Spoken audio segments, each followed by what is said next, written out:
Salve, salve pessoal, como é que vocês vão? Tudo bem? Vamos dar continuidade à nossa aula. A última aula eu falei um pouco aí até sobre a questão dessa ocupação, né? A gente já tinha falado sobre os povos originários, vocês apresentaram algumas coisas, e a partir desse momento você tem que entender que o trabalho final nosso, que valerá como uma prova, ela tem que fechar efetivamente com uma com um artigo escrito sobre a América Latina, o olhar da geografia sobre a América Latina. Tá? A gente traz todas essas concepções para a gente entender como é efetivamente que essa América Latina de hoje se encontra mediante a sua ocupação. Uma coisa muito curiosa que a gente enxerga nessa questão dessa ocupação o fato da gente ter dois tipos de exploração, perdão, dois tipos de ocupação acontecendo. Uma ocupação de povoamento, que a gente viu lá na parte de cima, né, na parte norte dessa América, das Américas como um todo, aí falando especificamente de Estados Unidos e Canadá, onde essa ocupação se deu por causa da sua similaridade, o seu conforto e etc., relacionado justamente a essa Europa ou esses ocupantes da Europa. Não tinha uma questão de exploração porque não havia uma novidade significativa para se explorar, não é isso? Não havia uma novidade significativa para poder trazer algo diferente do que se produzia na Inglaterra. Então, o que foi feito disso então? Deixa eu só tirar aqui o forro que eu estou usando aqui, que está me incomodando. Então, o que foi feito nessa história, então, gente? A gente vê que, posteriormente, com o enxertamento, com o desenvolvimento, com o movimento e a aplicação do capitalismo aqui, a gente vai ver que esses países que foram colônias de povoamento se tornam países de capitalismo independente. Esses países que foram colônia de exploração vão ter um perfil de capitalismo dependente. E isso por quê? Porque nós, obviamente, continuamos sendo explorados, né?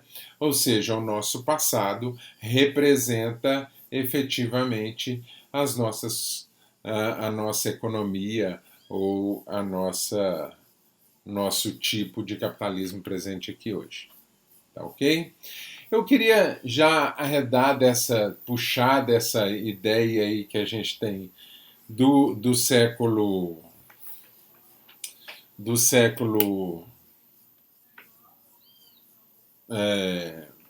da entrada de ocupação desses espanhóis aqui e queria falar um pouco sobre a questão do século XIX com vocês.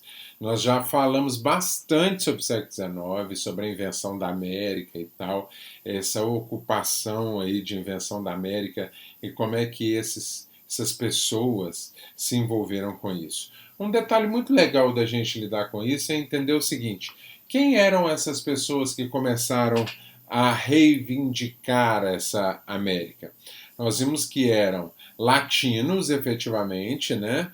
Que eram pessoas de suas terras. A gente tem uruguaios, tem o Brasil também sendo presente nisso, né? Como Lobato, por exemplo, já falado aqui pela nossa professora Gabriela Pellegrino, que foi a nossa convidada.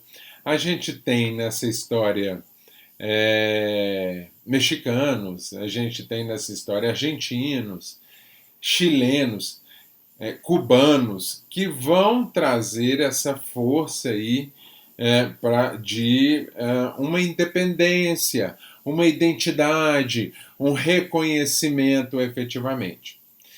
No entanto, é muito importante a gente entender o seguinte: a maior parte dessa população era a população analfabeta. A maior parte dessa população era uma população sem acesso, pobre. E nós estamos falando desses caras que eram pessoas cultas, provavelmente endinheiradas, porque viviam numa transição entre, por exemplo, Brasil e Inglaterra. Viviam numa transição entre Brasil e França. Viviam numa transição entre Brasil e Espanha. E por quê? Porque não eram pobres. Ou seja, nós vamos falar um pouquinho mais para frente sobre os caudilhos, eu acho que dá para a gente um pouco de referência de quem são esses. E também de uma outra elite que vai gerar esse tipo de cliente para dentro da nossa América Espanhola. Tá ok? Então, o que eu tenho que pensar nesse momento? Eu tenho um turbilhão acontecendo no mundo, essa Europa precisa de modificar as suas expectativas, nós estamos numa força, precisando de novos territórios e numa força muito grande desse capitalismo, desse processo de industrialização acontecendo no mundo como um todo, e ao mesmo tempo os invadidos querem emergir nessa situação. Ou seja, os latino-americanos começam a. Perdão, esses americanos que foram invadidos começam a reivindicar sua latinidade, começam a reivindicar essa América Latina, começam a reivindicar a sua independência, a sua autossuficiência. Só que durante muito tempo, inclusive pelos próprios historiadores, pelos próprios geógrafos, pelos próprios sociólogos, etc., o século XIX foi considerado um tempo em que essa independência, e até depois dela, das possibilidades, te mostravam uma impossibilidade total. Uma impossibilidade de modernização, uma impossibilidade de se constituir uma república, uma impossibilidade de se construir um Estado nacional efetivamente. Por quê? Porque a gente tinha um histórico de crises constantes, de grandes fracassos, de grandes frustrações, de terra, de sacrifício, de morte, de briga, de luta, terra não guerra, perdão. Então esse século ele vai ter uma influência muito grande sobre a nossa atual história, né? sobre essa América Latina atual. Ele terá essa influência muito grande, mas eu tenho que pensar aqui se ele era possível ou se ele não era possível. Então, o que eu tenho que pensar? Tenho que pensar, por exemplo, que as organizações estatais elas vão se dar de forma diferente nessa América Latina. Nós não temos uma América Latina num contexto duro, num contexto rígido, num contexto firme, mas nós já temos uma América Latina fragmentada, com diferentes tempos, em perfil, em espaço diferente. Só para a gente ter uma noção disso, gente, a Argentina não tem um período significativo, um perfil.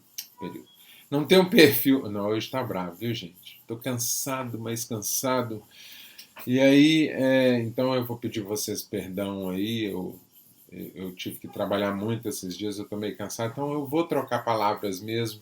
E se tiver difícil, me questiona aí, manda para minha mensagem, a gente coloca isso de melhor forma. Vamos pensar no perfil da Argentina, então. A Argentina ela não tem um perfil, por exemplo, significativo comercial. Então, o que faz? A administração espanhola pula para dentro da Argentina, ela ganha um perfil europeu, mas com um comércio relativamente fraco. Não tinha uma estrutura de agropecuária significativa, nem de agricultura, nem de pecuária significativa. Alexandre, mas e o gado argentino? Vou até falar sobre o gado argentino um pouco mais para frente, que eu acho muito legal a gente falar sobre isso. Mas para a gente entender que historicamente há um momento da chegada desse gado, desse enxertar dessa cultura gauchesa, né? Aí, dessa cultura da carne existente nisso. Tá ok? O Brasil era efetivamente um país agrícola com um perfil de governo diferente do restante da América Latina e com um perfil também até voltado para o escravacionismo, uma relação muito menor do seu indígena em relação ao restante dos países latinos, né? E isso faz o Brasil um caso de destaque. Não vou nem colocar a parte, porque parece que eu estou separando o Brasil do restante dos países, mas traz um destaque para nós, Brasil. O Chile ele vai possuir um número muito grande de indígenas. A gente vê isso acontecendo no México, a gente vê isso acontecendo no Chile, vê isso acontecendo na Venezuela, vê isso acontecendo no Uruguai, vê isso acontecendo, um pouco menos no Uruguai também, é mais fraco, desculpa, vê isso acontecendo é, no México, né? E também diferentes culturas. Por exemplo, o Chile tem uma intensificação de agricultura que já acontecia por causa dos seus indígenas.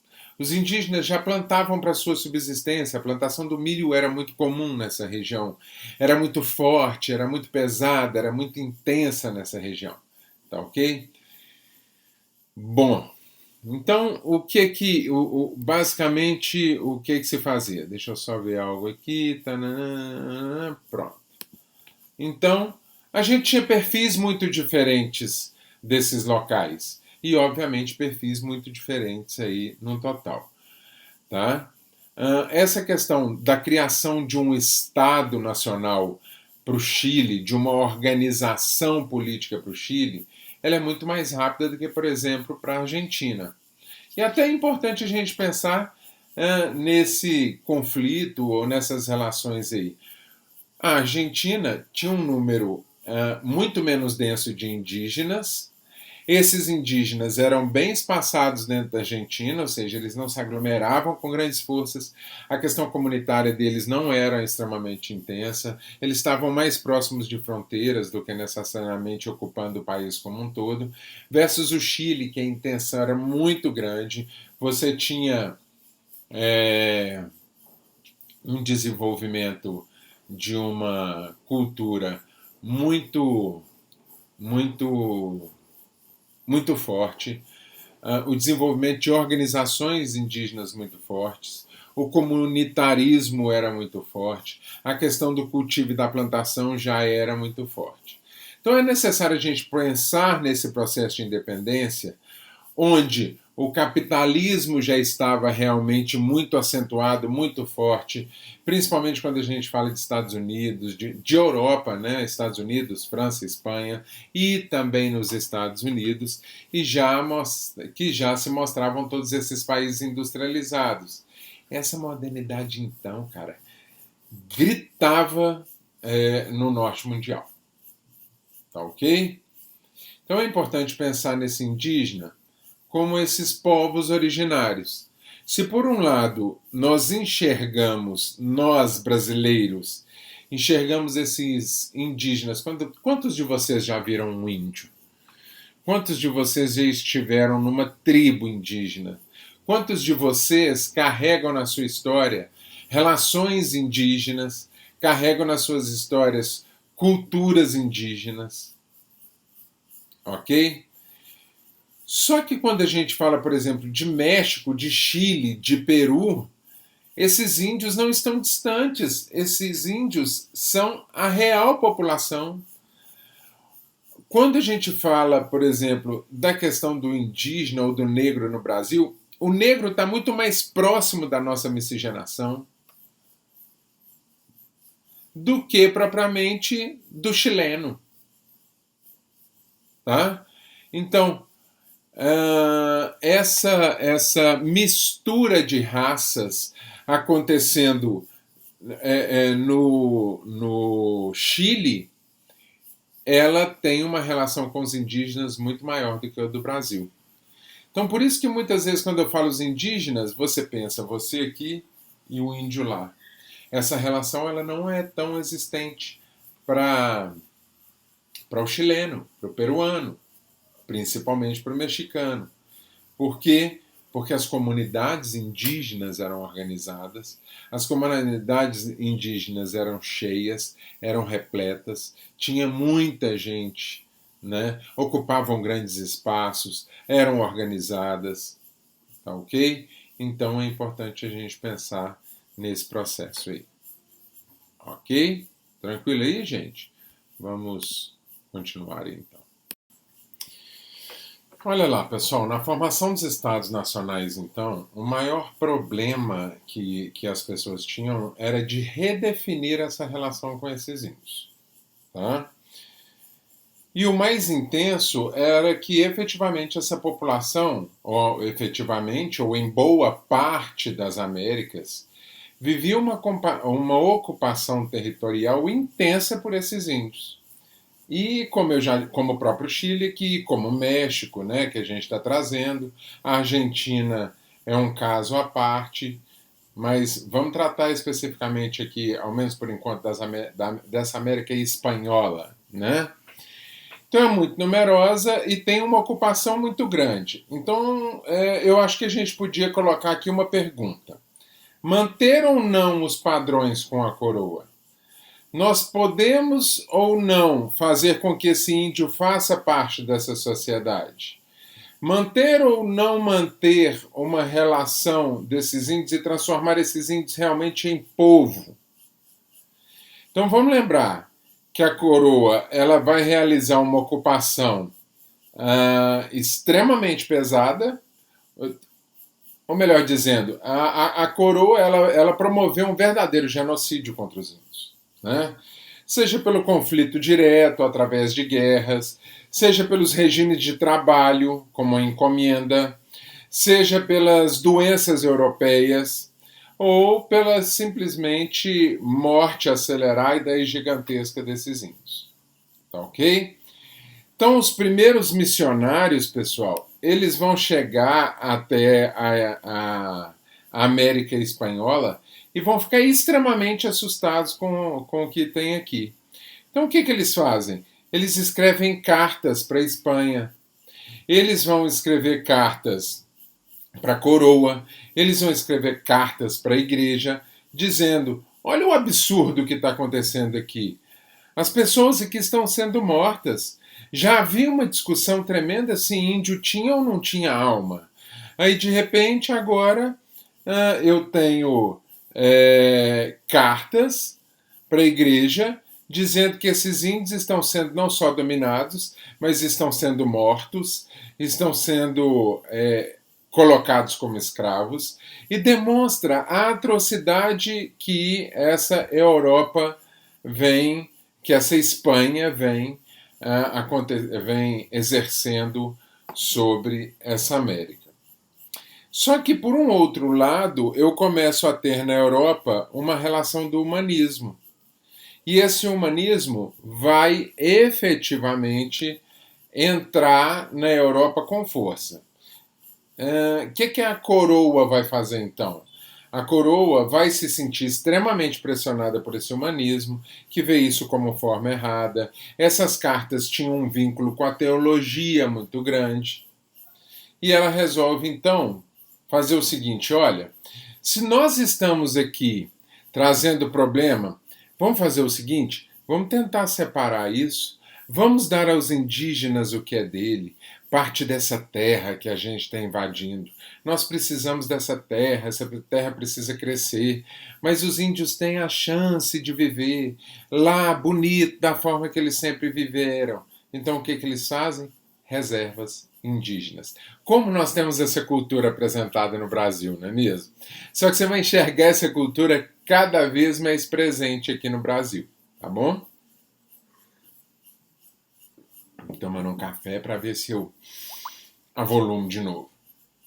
Essas culturas eram chamadas de pueblos, ou simplesmente República dos Índios. Extensões de terras reservadas. Essas pessoas tinham, só para vocês terem a noção, tinham uma autonomia regional existente, como a gente enxerga aqui no Brasil, com seus líderes, como a gente reconhece aqui no Brasil, como seus governantes, como a gente reconhece aqui no Brasil. Essa, então, era efetivamente, olha a intimidade da geografia entrando aí, uma concepção urbana dentro desses territórios. Tá ok? Então eu começo a ter pueblos argentinos, começo a ter pueblos peruanos, começo a ter pueblos mexicanos, começo a ter pueblos chilenos. Tá ok? Eu começo a ter essa relação dessas pessoas que tinham seus espaços, esses governantes que se reuniam ali de uma forma quase democrática para poder discutir e tomar as decisões do que ia acontecer dentro daquela comunidade. Eu tinha comércio acontecendo ali, até as relações de troca com os espanhóis aconteciam muitas vezes ali, tá ok? As barganhas, as políticas aconteciam ali naquele espaço.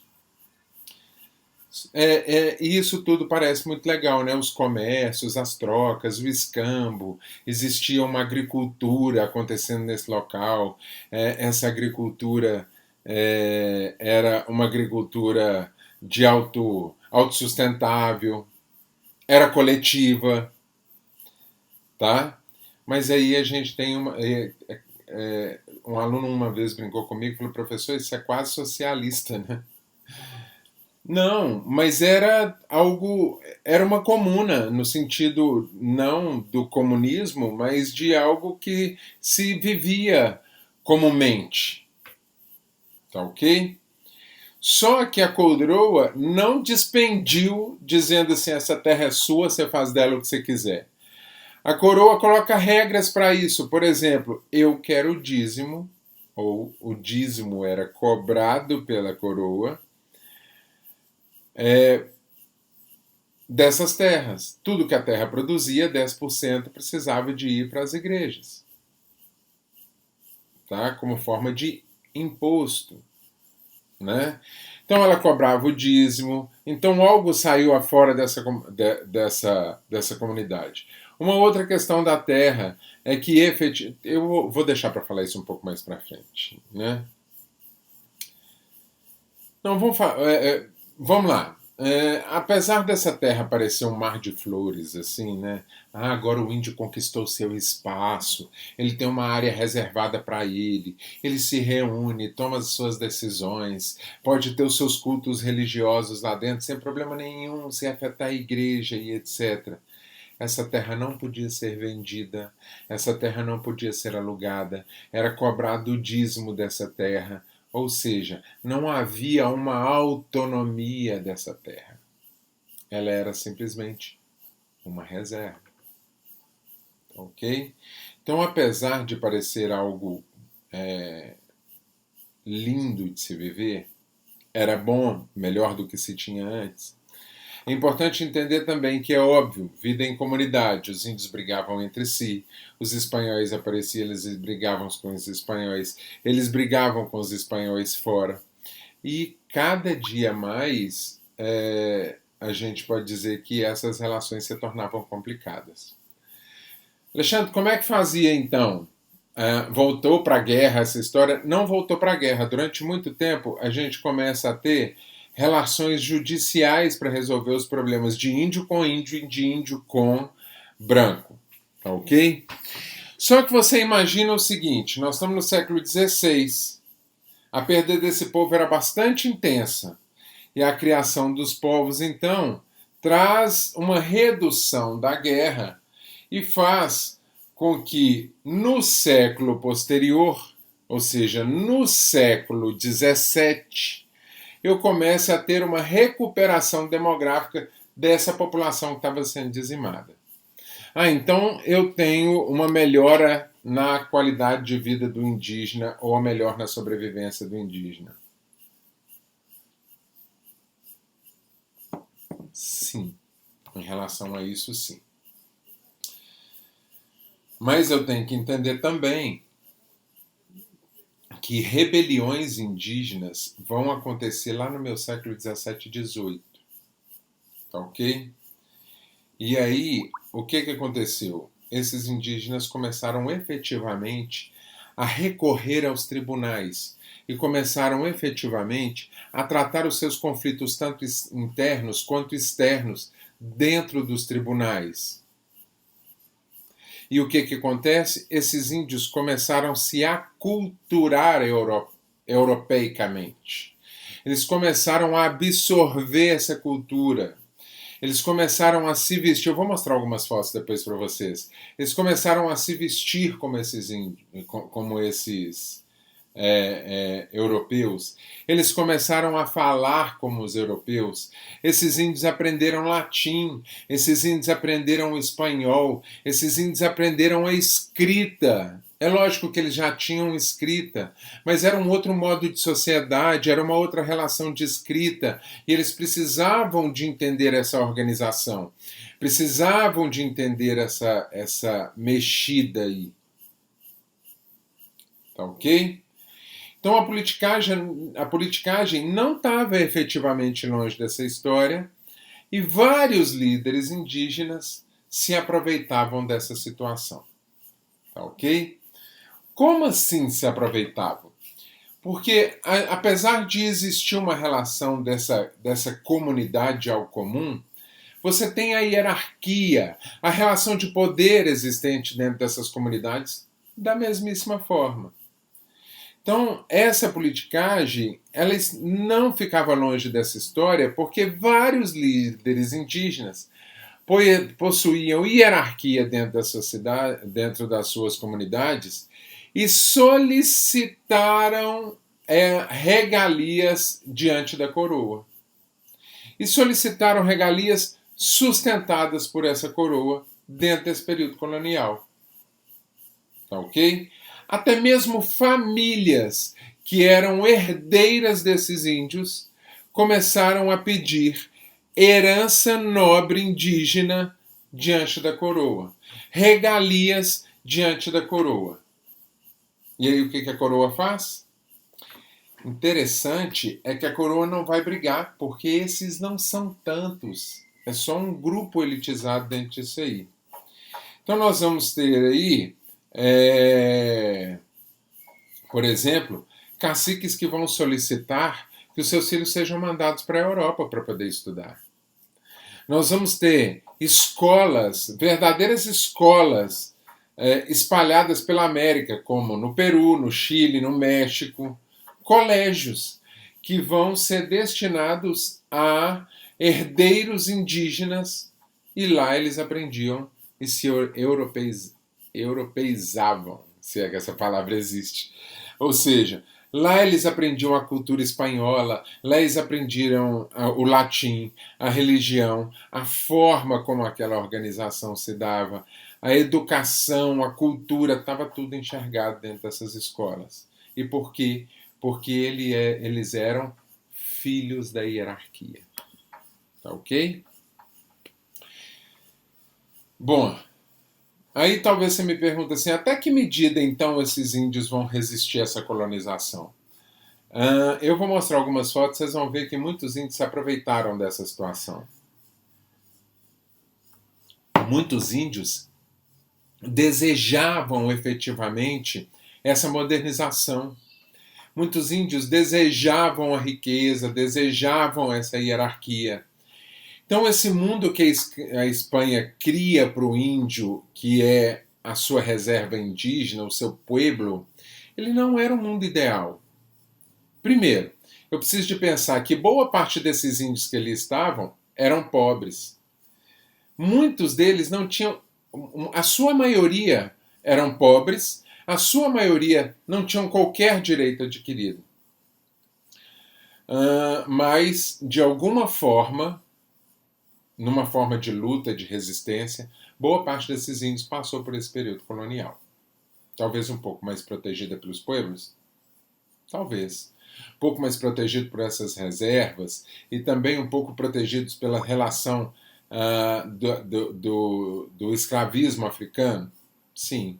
Viviam uma vida melhor do que a dos escravos? Eles não tinham regalias, mas viviam uma vida um pouco melhor do que os escravos. Tá ok? Isso também ajudou a conservar um pouco esse índio que está aí.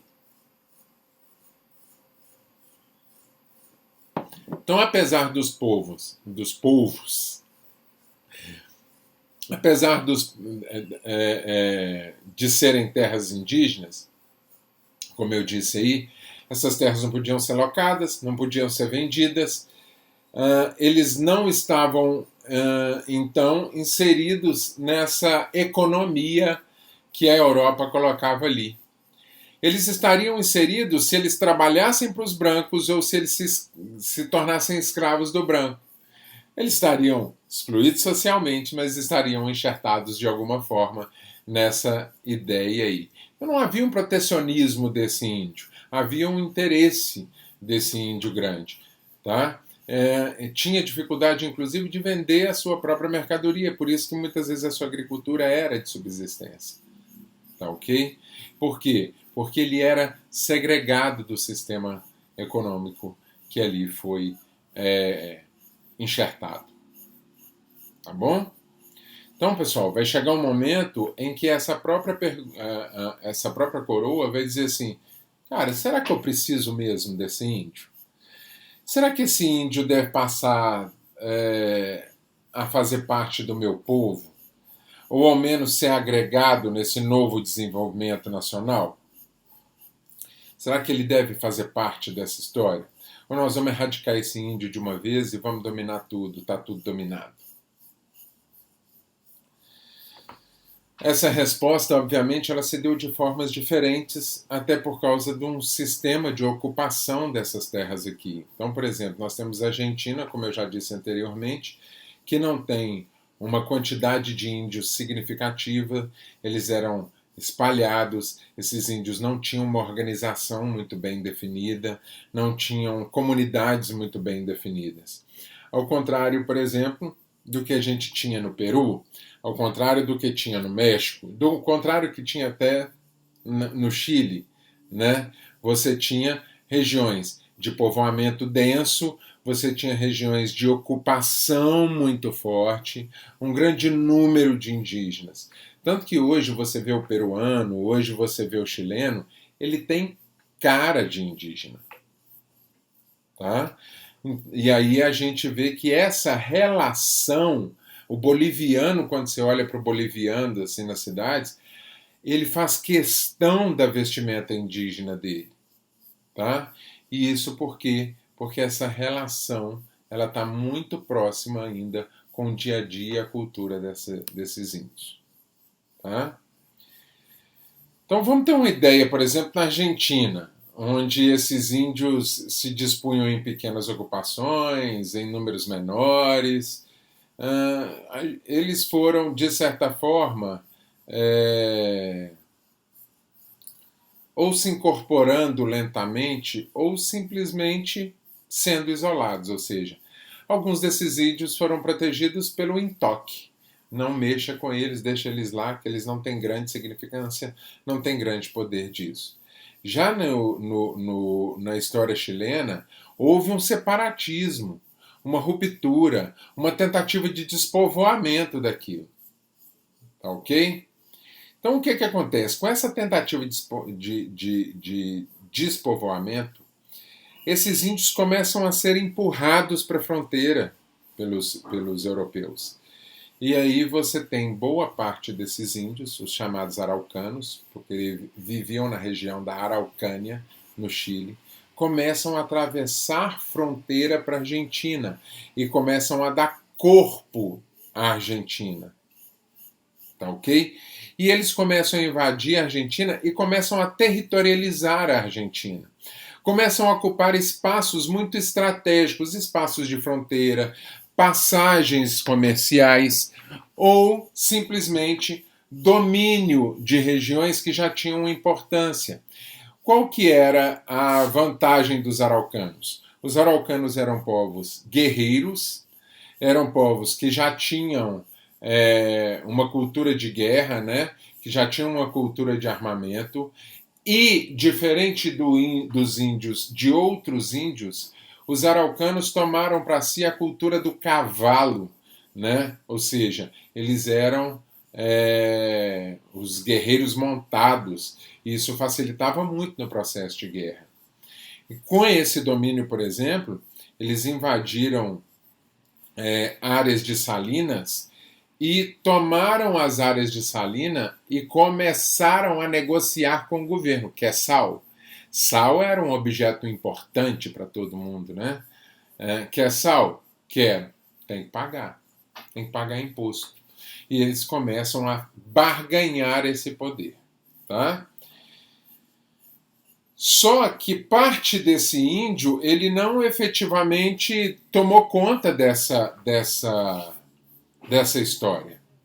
Ele não efetivamente desenvolveu esse caráter na escola, nessa história.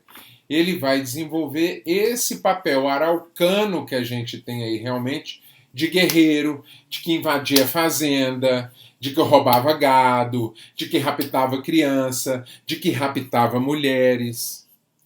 E os crioulos ficavam apavorados com isso. Daqui a pouco eu falo o que são os crioulos, mas basicamente os crioulos, para entender melhor, são filhos de espanhóis nascidos na América Latina. E o preconceito e o medo era tão grande deles serem considerados bárbaros indígenas, que esses crioulos, eles eram considerados efetivamente espanhóis. Tá ok? O que é um crioulo? É um filho de espanhol nascido no México, e na sua certidão constava que ele tinha nascido na Espanha, de que ele era cidadão espanhol. Por quê? Porque ele era filho da Espanha.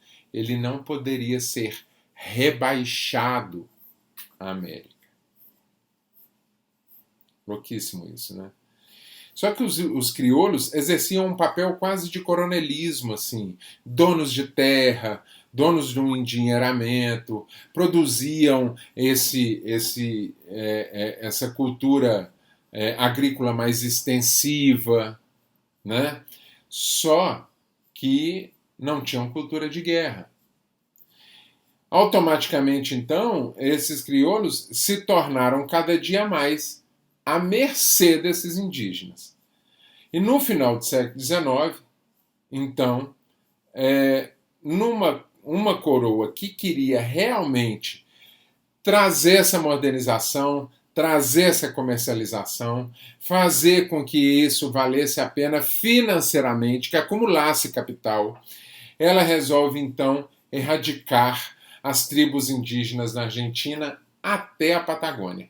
A história dela é deslanchar isso tudo. Então, no final do século XIX, vai se criar uma campanha chamada de Campanha do Deserto. É isso mesmo. Ou Ocupação do Deserto. Que efetivamente é a entrada para a retirada de todos os índios. Essa erradicação, então, ela desenvolve um processo de agropecuária muito forte na Argentina. Logicamente, ela é tratada com bastante violência. Esses índios são mortos efetivamente nesse meio do caminho, né? E você começa a aplicar um liberalismo muito forte dentro dessa nova ocupação. A agropecuária começa a ser investida fortemente e a Argentina começa a produzir grãos e começa a criar gado. Inicialmente, ela começa vendendo a charque, que nada mais, nada menos do que é a carne desidratada. Seria, por exemplo, um tipo de carne seca que a gente tem aqui, né? A charque, e começa a vender o couro desses animais. Logo mais no final mesmo do século XIX, a nova onda dos frigoríficos ela acontece. E com essa onda dos frigoríficos, a Argentina começa a vender as carnes congeladas, que geram um valor melhor e automaticamente geram também um giro de capital maior, fazendo com que a Argentina se desenvolvesse aí e criasse a cultura da carne e dos grãos. Ok, gente? Então os índios foram mortos. Lembre-se que os índios que foram mortos, principalmente, era o povão, ou seja, era um índio pobre, que não tinha hierarquia alguma. Porém, os seus índios hierarquizados, os seus líderes, os seus caciques, em geral eram presos e colocados em prisão. E olha que interessante a gente lembrar disso, muitas vezes estudado, medido o crânio, analisado e tal. A gente vê isso no Brasil acontecer. Antônio Conselheiro, quando morreu, o seu crânio também foi estudado. né? Essa é uma cultura aí darwinista, é uma relação darwinista que acontece na época. Tá ok? Bom, quem é que começa então a entender isso? Começa a entender um novo poder sendo criado aí, basicamente pelas elites crioulas, que era dividida, lógico que a gente tem dois polos, uma divisão muito bem realizada aí, porque tinha perfis totalmente diferentes. De um lado você tem as elites federalistas, de outro lado você tem as elites liberais. Tá ok?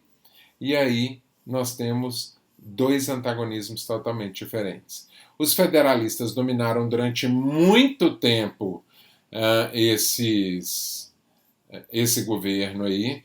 Alguns desses liberais, inclusive, tiveram que sair dos seus países, viver em outros lugares, mas posteriormente eles retomam aos seus países, retomam a Argentina. Em meados do século XX, perdão, gente.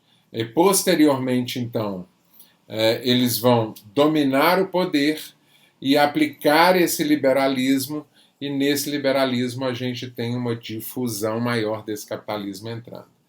E eu começo a perder essa população indígena com grande força aí. Ok? Bom, só no meados do século XX é que Perón vai se tornar presidente da Argentina, e aí a gente retoma uma política mais populista, a inserção dos indígenas nessa história, a inserção de negros nessa história, um olhar para os crioulos que havia se perdido nesse momento, muitos desses tinham sido rejeitados, a junção daí e a criação e a reunião, então, dos caudilhos, tá ok? E a gente fala sobre ele um pouquinho mais para frente, tá? Se a gente tiver um olhar então sobre o México, que está um pouco mais em cima aí novamente, isso já não era tão possível. Por quê? Uma população extremamente densa, como no Chile, tinha uma ocupação populosa muito grande e o domínio do território era muito grande. E os espanhóis, ou os crioulos, não davam conta de lutar com isso. Então, essa relação aí de organização de um Estado Nacional, essa organização de um acordo entre as partes, ela se deu extremamente mais rápida. Tanto que a gente tem, diante disso, um presidente efetivamente indígena e, posteriormente, um presidente mestiço, indígena com espanhol, tá ok? E aí a gente tem uma organização mexicana extremamente liberal e um povo reunido e mais democrático. Tranquilo, gente? Tranquilo até aí? Então tá bom. Bom, pessoal, só para vocês verem aí, então, essa daí é uma visão do índio, né? À esquerda aí a gente vê um índio, um cacique, né? E o que eu acho legal, visto como bárbaro, né? Com sua arma, com a sua arma de caça na mão, e aí a gente vê essa relação aí começando a ser um pouco mais europeia. Eu vou mostrar aqui para vocês. Talvez essa visão aqui seja mais interessante mostrar para vocês. A gente vê que soldados efetivamente espanhóis aí, né? Junto a aqui, ó, ao centro, cacique com uniforme militar, ao seu lado, capitanejos, ao fundo à esquerda, índios de lança. Então, o que a gente vê nessa imagem aqui que é legal a gente ver? Ver a questão da cultura já enxertada, ver que essa vestimenta do índio, ela está muito mais para uma vestimenta europeia do que indígena, apesar de ainda existirem traços indígenas. Mas é algo muito legal a gente ver também que o índio estava sim envolvido com essa política e com essa politicagem. Não havia constantemente essa guerra, efetivamente. Havia um interesse desse índio em participar dos estudos, em participar dessa militarização, em participar dessa sociedade, em se modernizar efetivamente. Tá ok? Mas aí a gente vê também esse índio voltando dessa ocupação, voltando dessa invasão de guerra, né? E aí a gente vê esse primeiro índio ao centro aí, ó, gente, com uma lança com a cruz na mão. Isso tem várias interpretações disso. Desde que essa lança ela serviria como se ele tivesse pego uma bandeira e tivesse dominado efetivamente aquela terra do católico, aquela terra do católico espanhol e etc. e tal. Ou ao mesmo tempo, esse índio seria sim um índio que se converteu ao ex-catolicismo e que ele traz em si uma luta aí contra o imperialismo já existente nos Estados Unidos, esse imperialismo de uma cultura anglo-saxã, de uma cultura protestante, e isso já faria diferença entre eles. São concepções que não são efetivamente para serem escolhidas, são concepções existentes aí. Mas algo muito legal nessa imagem é ver o terceiro índio da frente, o da esquerda, com uma mulher no colo, que provavelmente tenha sido retirada aí, raptada. A gente tem duas concepções dessa imagem também. Uma concepção de uma mulher que ela foi raptada, que ela está desacordada e etc. E é esse índio da barbárie que foi lá e pegou a mulher do branco e está carregando. Mas também há uma relação de uma mulher que está confortável, que está tranquila, que está em paz no colo de índio, porque a gente tem uma relação romancista acontecendo nesse momento. Tá? E essa relação romancista vai trazer aí essa concepção de uma mulher que sim se sente segura com um índio guerreiro, forte, cavalariço e etc. Ok? Bom, aqui a gente vê a chegada do exército expedicionário aí no Rio Negro, né? Ao centro aí a gente vê, e a gente não vê mais os índios aí no final do século XIX. Demonstra uma certa ocupação. É interessante entender que no século XIX, com essa invasão e esse empurrar aí desse índio, esse extermínio desse índio aí nos desertos, a gente começa a ter uma proteção de Buenos Aires. Então, o que o governo de Buenos Aires manda fazer? Manda fazer uma grande vala no entorno de Buenos Aires para impedir que esses índios entrassem, invadissem terras, roubassem as ovelhas, os animais e etc. Tá? Mas aí a história, efetivamente, para a gente não importa tanto, senão eu vou aqui ficar falando o tempo todo. Tranquilo? É isso aí. Vou unir esse material que a gente tem lá.